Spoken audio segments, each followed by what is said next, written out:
François Hollande ne cédera pas, eux non plus, et ils le font savoir.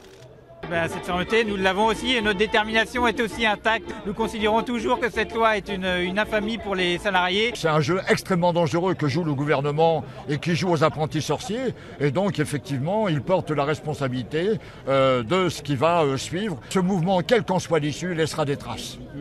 Car la contestation est entrée dans une phase dure, un véritable rapport de force. C'est à qui cédera en premier. C'est pas des effets d'annonce et des éléments de langage de communication qui vont nous arrêter. Ils jouent la stratégie de pousser jusqu'au bout et puis le rapport de force il est là, quoi. Et bon là, je pense qu'on va vers la grève générale. Il n'y a que ça qui peut maintenant fléchir le gouvernement.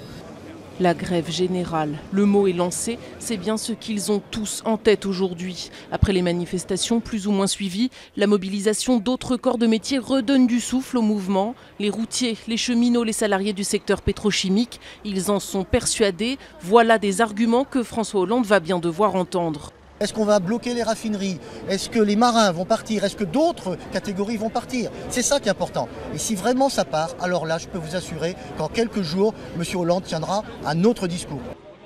L'optimisme, de façade ou pas, il était de tous les discours ce matin. François Hollande veut passer en force. Tous ont en tête le CPE. Chirac et son gouvernement ont cédé à l'époque. Il n'y a pas de raison que le gouvernement Valls-Hollande ne cède pas aussi à son tour. Aujourd'hui, beaucoup ont mis François Hollande en garde contre une sanction dans les urnes.